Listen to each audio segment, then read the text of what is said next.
Hello दोस्तों, कैसे हो आप लोग। आपका नए वीडियो में फिर से स्वागत है। आज तो काफ़ी अच्छी खासी धूप निकली है, बढ़िया लग रहा है आज धूप में थोड़ा वॉक करके। हमने देख के तो आपने समझ लिया होगा कि आज का जो व्लॉग है वो स्पेसिफिक होने वाला है होम टूर का। एक्चुअली मेरे हाउस टूर का नहीं होने वाला है, ये वीडियो होने वाला है गैटलिन के हाउस टूर का। अब जिन लोगों को गैटलिन कौन है नहीं पता, उनको मैं जल्दी से बता देता हूँ। गैटलिन मेरा चाइनीज़ दोस्त है। जब मैंने मेरी कंपनी ज्वाइन की थी तब वो उसने भी ज्वाइन किया था और तब हम दोस्त बने थे और ऑलमोस्ट अभी कितना 8-9 साल हो चुके हैं हम एक ही कंपनी में हैं और हम दोनों अभी भी अच्छे दोस्त हैं। रास्ते में मुझे एक पार्क दिखा है और यहाँ पर एक स्टैचू लगा हुआ है किसी लेडी का और हाथ में एप्पल पकड़ के।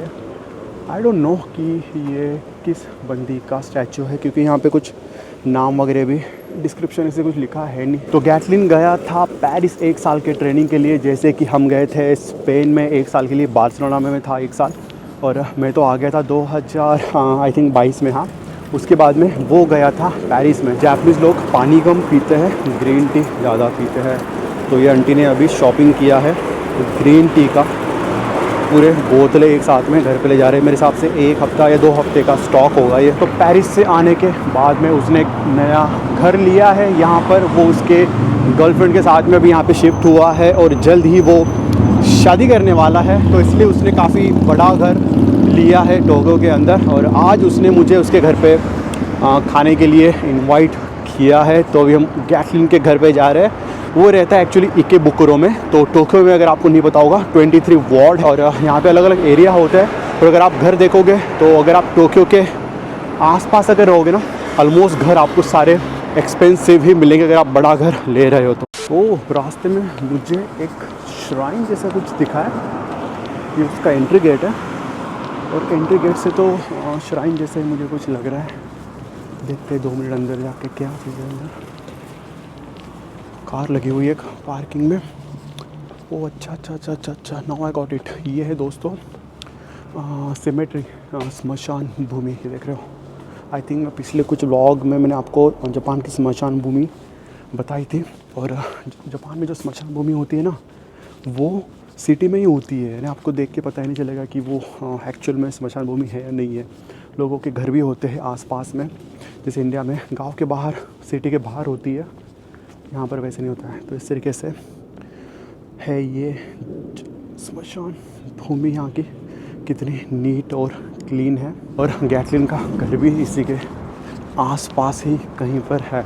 गूगल मैप में तो मैं भी डाल के रखा है उसका, अगर वॉक करते करते जा रहे हैं। और ये हमें रास्ते में दिख गया तो आगे मैं इसको देखने के लिए निकलते वापस बैक टू उसके घर की तरफ। जापान के ज़्यादातर घर में ना पार्किंग नहीं होती है कार करने की, बट साइकिल की पार्किंग होती है। देखो यहाँ पे साइकिल के लिए पार्किंग दी हुई है, बट 4 व्हीलर के लिए पार्किंग नहीं। तो उसके लिए ना आपको पे करना पड़ेगा। जैसे कि यहाँ पे देख लो, ये जो जिन लोगों की बिल्डिंग्स वगैरह यहाँ पे उनके घर में पार्किंग नहीं है, वो यहाँ पे पेड पार्किंग कर सकते हैं। और ये छोटा मशीन है, यहाँ पर आप जब भी पार्क कर लोगे लॉक हो जाएगा, वहाँ पे अनलॉक करना है, उसका नंबर डालो, पैसे पे करो यहाँ से और आपकी कार अनपार्क कर लो। तो जितने भी जापान में घर होते हैं पेड पार्किंग ही होती है।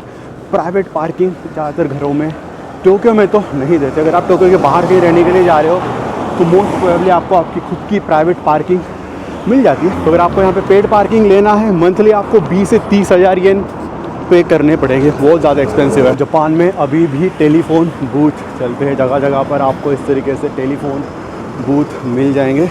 यहाँ से खुलता है, ये इस तरीके से ग्रीन कलर का टेलीफोन बूथ होता है। यहाँ पर आप इंटरनेशनल और डोमेस्टिक दोनों कॉल कर सकते हो। वाह, ये बड़ा सही है। मुझे लगता है इंडिया में पहले PCO और STD ISD PC ऐसे कुछ हुआ करता था। आई डोंट नो कि अभी वो चल रहा है या बंद हो गया है, बट जापान में तो अभी भी चल रहा है। तो पहुँच गए गैटलिन के घर के सामने ही, एक्चुअली अपोजिट साइड में उसका, वो साइड में पीछे घर है। और एरिया वगैरह बढ़िया सही लिया है उसने। यहाँ पे देखा जाए तो पॉश एरिया है, टोक्यो के बराबर सेंटर में है इकेबुकुरो। अगर आपको पता होगा, काफ़ी बड़ा स्टेशन है जापान में और काफ़ी क्लीन एरिया लग रहा है मुझे। तो पहुंचते हैं उसके घर पे और आपको उसका घर तो पूरा बताऊंगा ही, साथ ही में उसका घर का रेंट वगैरह कितना है, कितना छूट रहा है। पहुंच गए उसके घर के बाहर मुझे बिल्डिंग समझ में नहीं आ रही है, ये वाली बिल्डिंग है या फिर ये वाली बिल्डिंग है। काम करते हैं, उसको कॉल करके ही पूछते हैं। हाँ bro, I arrive. Where are you? Oh ये घर है उसका। तो ये हमारे गैटलिन भाई खड़े हैं यहाँ पे। तो अंदर जाने से पहले उसका एक बार घर बाहर से दिखा देता हूँ। तो मुझे लगा था पहले ये बिल्डिंग है, बट नहीं, उसने ना ये पूरा घर, ऊपर देख रहे ऊपर तक, ये पूरा घर उसने आई थिंक 3 फ्लोर का है, ये पूरा उसने लिया है। तो चलिए जाते हैं अंदर। यहाँ पे पहले एंटर करने से पहले लिखा है नो स्मोकिंग जोन, तो यहाँ पे आप स्मोकिंग नहीं कर सकते। वाह, एंट्री गेट तो बड़ा सही लग रहा है इसका, वुडन का है पूरा। अंदर आने से पहले ही आपको जूते वूते निकाल के रखने पड़ेंगे। तो इसने मेरे लिए अलग से एक चप्पल रेडी करके रखी है। जापान के सारे घर में आपको अंदर जाने से पहले बाहर ही जूते निकाल के रखने पड़ते हैं। तो पहन लेते हैं हमारी चप्पल। Wow wow, nice home. हा हा हा, शी इज इनसाइड। inside. हाँ हाँ, इसके अंदर अगर आपको पता होगा, लूलू का डेथ हो गया था कुछ वीक पहले मेरे घर पे जब थे वो, और ये अभी इसके अंदर बैठी हुई है। सो यहाँ पर है ये kitchen. This is automatic right? Yeah. And here is the oven. हाँ, यहाँ पर ओवन है, आप यहाँ पे ग्रिल वगैरह भी कर सकते हो, सारा प्री इंस्टॉल है इसके अंदर लाइक दिस। और ये साइड में फ्रिज वगैरह रखा हुआ है। और यहाँ से ऊपर जा सकते हैं, वुडन के फ्लोर है, बट ऊपर जाने से पहले ये साइड में this is bathroom right? Yes, the bathroom is not big, but everything here you can see. तो इस टाइप का, oh you have the tub. Wow wow, Japan के हर घर में आपको टब मिल जाते हैं, ओनसेन जिसको बोलते हैं। और इसका तो बहुत ही बड़ा बाथरूम है, मेरा तो काफ़ी छोटा है। Nice nice. Yes, and here is the washing machine. and for the toilet. Toilet, हाँ it's attach. Yes. So like this. Wow, तो इस टाइप के। हाँ, और जापान में ना ज़्यादातर घरों में ऑटोमेटिक टॉयलेट होते हैं। तो जापान में इस टाइप के प्री हीटेड और Yes, it's with the heater, and once you finish, it will be. और यहाँ पे बटन होते हैं, तो आप बटन के थ्रू ऑपरेट कर सकते हो यहाँ पे। तो ये आपको स्टेशन पे भी और ज़्यादातर जो नए घर होते हैं वहाँ पर आपको मिल जाएंगे। बाथरूम बड़ा सही लगा मुझे इसका। तो चलिए अभी जाते हैं ऊपर के फ्लोर में। भाई ने काफ़ी बड़ा घर लिया है।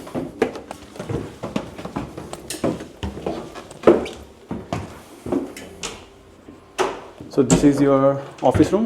Yes, here this is a small room, so I take it as my office room. Okay, वाह, इसका ऑफिस रूम है ये। यहाँ पे इसने टेबल कुर्सी लगा दिया, बढ़िया, नाइस। और इधर bedroom, This is the living room. Living room. वाह, this looks so beautiful, traditional Japanese style. खिड़कियाँ देख लो ना कितनी बढ़िया है। बट हाँ, एक बात है, ये पेपर का है। This paper right? Yeah, it's paper. Paper. तो ये अगर गलती से थोड़ा इसको अगर कर दो ना तो ये फट जाएंगे। इसको खोल के दिखाता हूँ मैं। हाँ, इसको खोलने के बाद ना ये कांच का है, मुझे लगा था कि ये वो पेपर का।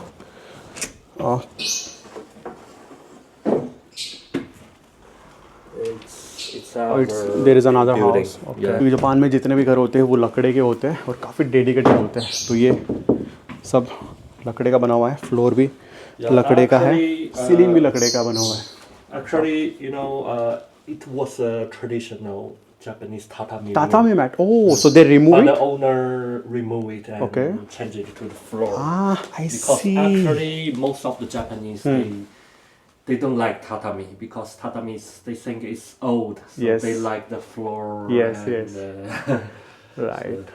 सो जापान के हर घर में ना एक रूम तो तातामी का दिया होता है। अगर आपने मेरा पुराना व्लॉग देखा होगा, मेरा सबसे पुराना घर, उसमें एक रूम तातामी का था। तो इसके घर में भी तातामी थी एक्चुअली, बट ओनर ने निकाल के इसको वुडन का बना दिया है। और यहाँ पे लैम्प भी लगा हुआ है traditional style. So let's go to the upstair. Oh, 3rd floor है शायद इसका। ये भी लकड़े का है, पूरा घर ही लकड़े का ही है। it's the roof top balcony. Oh nice, wow. So we could do barbecue या in summer. कपड़े सपड़े भी सुखा सकते हैं यहाँ पे, और काफ़ी बड़ा है वैसे तो। जापान के ज़्यादातर घरों में रूफटॉप, तो प्राइवेट रूफटॉप नहीं मिलता है, बट इसके घर में है। वाह। और ये ऊपर से कुछ नज़ारा है। बाकी जापानीज़ घर है यहाँ पे आसपास। एरिया तो बहुत ही क्लीन, शांत, कोई शोर शराबा नहीं है। देखो यहाँ भी किसी का रूफटॉप है। ज़्यादातर जापानीज़ घरों में नहीं होता है, क्योंकि कुछ कुछ घर ऐसे, देखो जैसे ये वाला घर देख रहे हो आप, रूफटॉप ही नहीं है, कुछ ऐसे बना हुआ है स्लोप में। तो कुछ कुछ घर में मिल जाता है, तो बढ़िया है, इसके घर में है। So you can do barbecue in summer. I'm planning to buy some big table. Tent table, या घर तो काफ़ी बढ़िया है इसका, बढ़िया लगा मुझे काफ़ी। This is 2 LDK 3 LDK, I think more than that. 2 LDK. 2 LDK, nice. और there is another door from this side. Yeah. So, 2 way उधर से भी आ सकते हैं, और ये साइड से भी आ सकते हैं। और यहाँ पे ना ये भी वुडन का है, ये भी यहाँ पे खिड़की है, इसको भी आप खोल सकते हो, बट अब इसको नहीं खोलेंगे हम। अभी जाते हैं नीचे के फ्लोर पे। So do you have your private parking area और पेड पार्किंग? पेड पार्किंग और प्राइवेट पार्किंग। वाओ। यूजुअली मैंने जैसे आपको बोला था कि private parking. now I use it as a storage. So. Okay.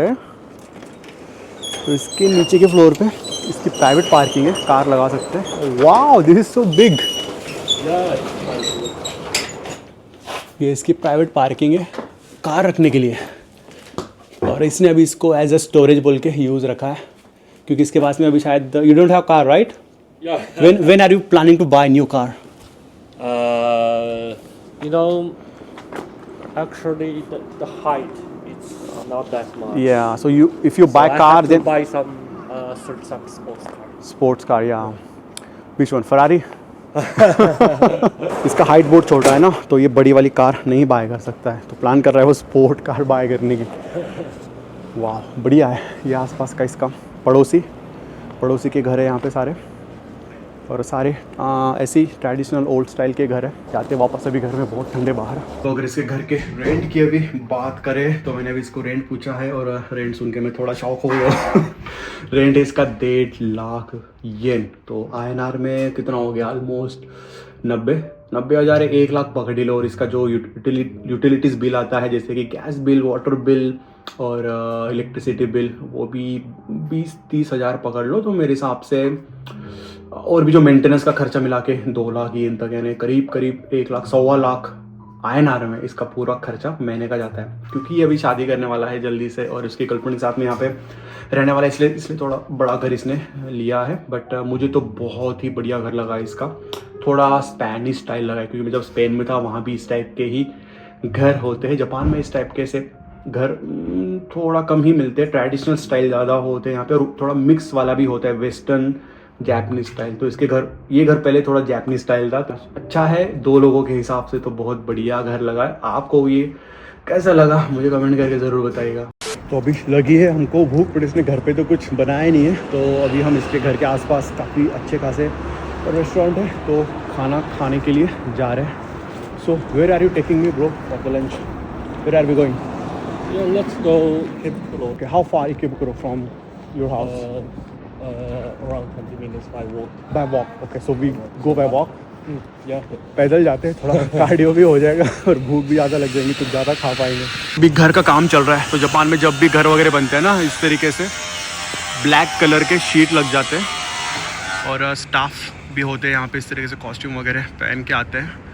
तो ये रोड पे ही देख लो, मेन रोड पे भी काम चल रहा है, बट यहाँ पे ना आपको कोई मशीन वगैरह दिखेंगी, ज़्यादा शोर शराबा भी नहीं दिखेगा। सीमेंट, ईंटें शीटें, यानी लोगों को बिल्कुल भी यहाँ पे तकलीफ़ नहीं हो रही है आते जाते। तो बहुत ही सिस्टमेटिक तरीके से यहाँ पे घर वगैरह भी बनते हैं ना, तो बड़ा केयर लिया जाता है। तो ये गैटलिन के घर के जस्ट सामने एक टेम्पल है, गोकोकू यहाँ पे शायद लिखा भी है कांजी में।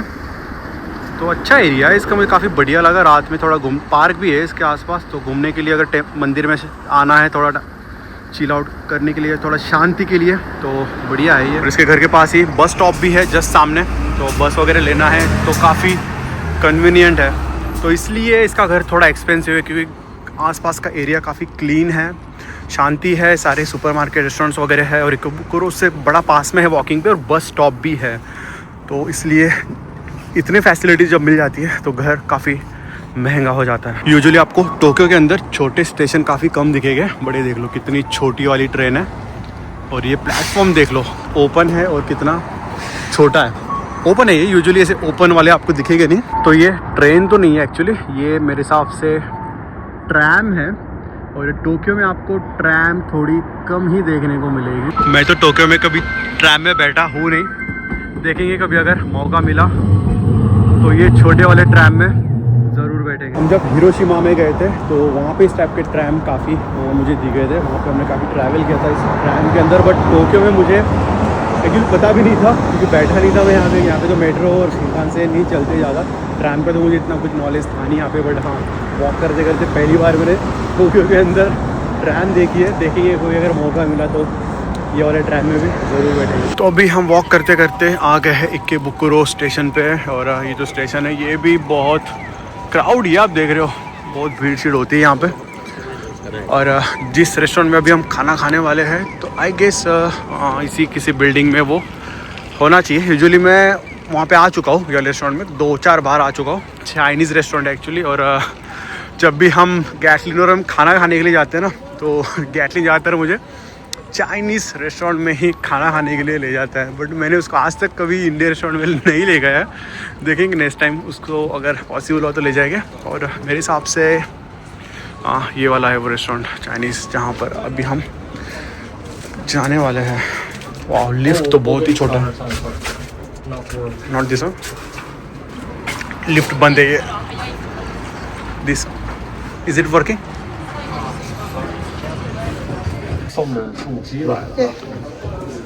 अगर आपको याद होगा यहाँ पर आए थे हम, बहुत महीने पहले आए थे एक्चुअली। और यहाँ पर ज़्यादातर आपको चाइनीज़ स्टाफ ज़्यादा दिखेंगे खाना खाते हुए।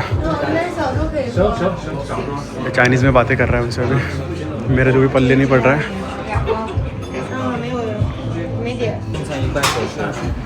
क्या ये खाली यहाँ बैठ जाता है। प्लान तो वैसे गैटलिन के घर पे ही खाना खाने का था, बट शायद उसको पता नहीं, उसका जो गर्लफ्रेंड था वो कहीं और चले गया था उसके दोस्त के यहाँ पे, तो प्लान सडनली चेंज हो गया। तो गैटलिन बोला कि चलो बाहर ही जाके खाना खाते। तो अभी हम आ चुके हैं चाइनीज़ रेस्टोरेंट में। अभी यहाँ पे कुछ ऑर्डर करते हैं, जल्दी से खाना खाते, बहुत ज़ोरों से भूख लगी है। तो फाइनली दोस्तों आ गए घर पे, गैटलिन का घर भी देख के आ गए और उसके साथ में डिनर करके भी आ गए। और नेक्स्ट मंथ वो जाने वाला है चाइना, जहाँ पर वो शादी करेगा। शादी एक्चुअली वो काफ़ी छोटी रखने वाला है, रजिस्टर मैरिज जैसे कोर्ट मैरिज होता है वैसे ही वो करने वाला है। तो इसलिए वो इस बार किसी को नहीं बुलाने वाला, बट के बाद में भी शायद समर में वगैरह वो कुछ ट्रेडिशनल स्टाइल शादी करने वाला है चाइना में, या फिर मे भी जापान में भी कर सकता है।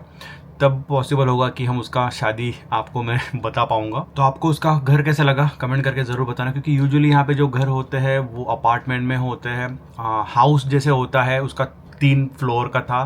तो वैसा घर तो जापान में आपको बहुत महंगा मिलना है, स्पेशली टोक्यो के अंदर अगर आप इस टाइप का घर ले रहे हो तो आपको 1.5-2 लाख के ऊपर ही मिलना है। तो उसका घर भी 1.5 लाख के आसपास था और बाकी सब मिला के उसका मेंटेनेंस वो यूटिलिटीज़ मिला के 2 लाख के आसपास तो जाना ही जाना है। तो अगर आप जापान में आने का प्लान कर रहे हो फ्यूचर में, अभी जापान में भी रहते हो, आपका अगर प्लान है घर रेंट पे लेना है, तो अगर आप टोक्यो के अंदर लोगे तो 1.5 लाख में आपको अच्छा घर तो मिलेगा, छोटा रहेगा बट बहुत महंगा मिलने वाला। तो यही अगर आप थोड़ा टोक्यो से दूर जाते हो ना, चिबा साइड में अगर जाते हो तो आपको 1.5 लाख में तो इससे एक्चुअली इसके हाफ रेट में आपको इतना घर वहाँ पे उस एरिया में मिल जाएगा। बट टोक्यो से थोड़ा दूर है। बट अगर आपको टोक्यो के सेंटर में अंदर रहना है, मेन स्टेशन के आसपास आपको कनेक्टेड रहना है, तो इतना रेंट तो आपको देना ही पड़ेगा। तो आपके घर के रिलेटेड, हाउस रेंट से रिलेटेड आपके जो भी कुछ और भी क्वेश्चंस होंगे तो आप मुझे कमेंट करके पूछ सकते हो। और जल्द ही हम भी नए घर में मूव होने वाले हैं, तो हमारे घर का भी होम टूर जल्दी आने वाला है। तो अगर आप चैनल पे नए हो गए तो चैनल को ज़रूर